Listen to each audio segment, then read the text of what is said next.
I knew the neighborhood was bad, but we had a fenced in backyard. Fenced in.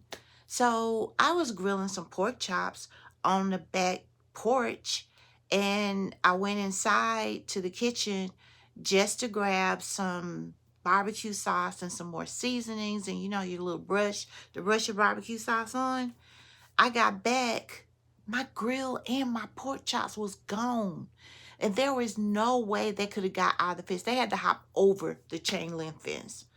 Oh my goodness. Never know, felt like this before. I never know, felt the love like this. I never know, felt like this before. I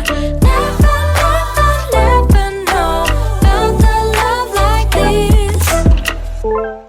Welcome back to another story time, you guys. When I tell you I got some stories that should be in a book, just keep listening. If you haven't had a chance to watch my previous story time, I like to link it down below. Please go watch that. Please go watch that.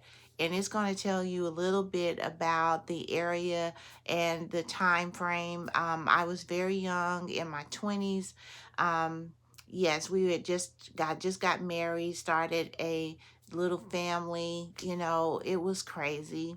We couldn't afford much. We didn't have much. But, you know, we got a little money to buy a little house, and it was not in the best area. No, it was not. But, you know, we tried to make the best of it. We kept it clean. We kept the grass cut. You know, we just kept it very, very clean and neat. And we didn't have anything. I mean, very, very young. I mean, just started working. I was pregnant. Yeah, the craziness begins. And it began with me. We had some neighbors that came over and asked to see the house. And I'm like, why would they want to see our house when it looks just like theirs? And me being young and dumb, like I mentioned in my previous video, I let them in. I let them in. I invited all of the trouble in. And from that point forward, it was horrible. Let me tell you about it. In the first sequence of events, our lawnmower was stolen. You know, and we're like, what in the world? How did, I mean, yes, there was a fenced in backyard, but the driveway was inside of that fence. So really all you had to do was just walk on the side of the house and you could get to the backyard. And we kept the lawnmower chained up to the house. But some kind of way they got that. Okay, so not long after that was the pork chop incident. Y'all, who do you know that was still a grill with the pork chops on it? Have you ever heard of that? They stole my grill and my pork chops, you guys. I simply went out. Now my house, the back porch was attached to the kitchen. And there was a door that went from the kitchen to the back porch. How did I not hear anything? I may have been playing music. You know how it is. You know, you're probably grilling and just maybe having, you know, a little something to drink and just enjoying yourself. But I did not expect them to steal my pork chops, you guys. And they stole my pork chops. I think I cried. I'm like, they stole my lawnmower. Now they stole my grill and my pork chops. Who does that? Oh my goodness. And that let me know right there, we was in a bad area. That was a bad area. So, not long after that, you guys, we were sleeping one night in the bed sleep, and I heard a big thump, a big, huge thump. Didn't think anything about it because it wasn't in the house. We could tell it was outside. It was definitely outside. I didn't think much about it, but I get up the next morning to go to work, and they had ripped out the sunroof of my car. They ripped out the sunroof and they stole the rims. All of the rims off of my car. I don't even know what to say. I don't know what to say at this point. I'm just like, we've got to get out of here. This place is not going to work. We had just bought the house and we were like, we got to sell it.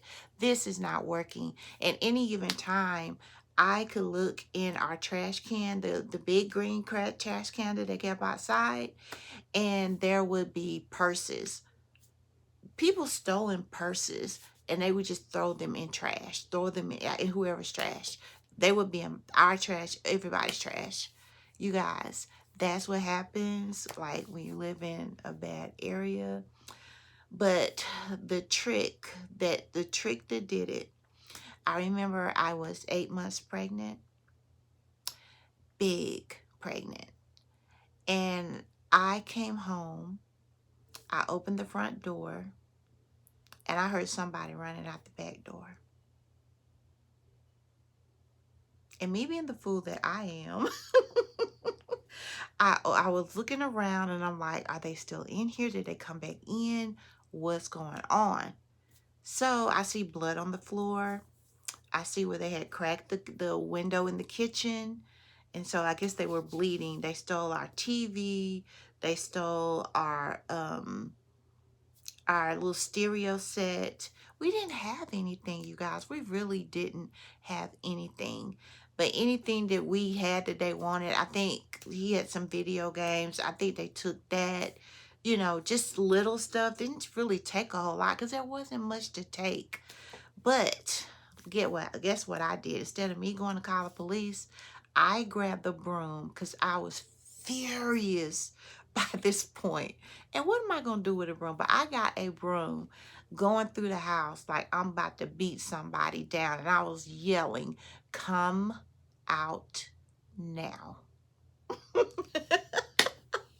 With a broom, and I'm 8 months pregnant. Oh, y'all, it was bad. It was bad. I cannot explain the level of frustration I had. I was pregnant. I was tired. I had just been working all day long, standing on my feet in a bank. I was tired, and then I come home to that, and they already stole the sunroof out of my car. They stole the rims. They stole my barbecue grill, my barbecue meat. They stole the lawnmower, and I forgot to tell you, they stole my dog. They stole my dog.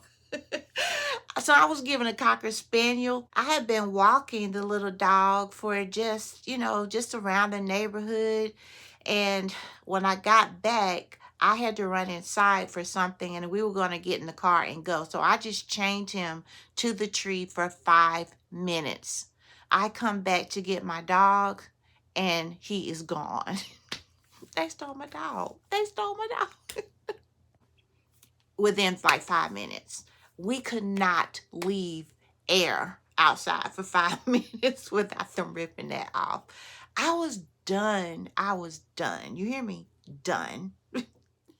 So when I finally felt comfortable after going under the beds, in the closets with my broom, and I felt comfortable that they were not in there, then I went and called my ex. Didn't even call the police at that time. I called him yelling and screaming. And he's like, did you call the police? I'm like, no. He's like, are you still in the house? Yes. Get out of the house. Oh my, the house is secure. I already checked.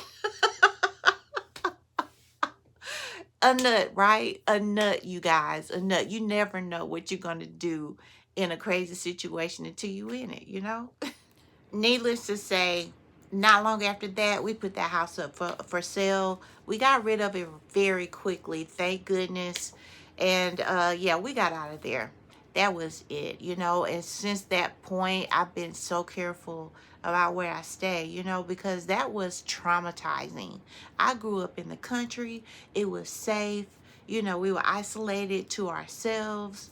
Never had anything like that happen. That was really traumatizing for me. And we trusted everybody because you know everybody.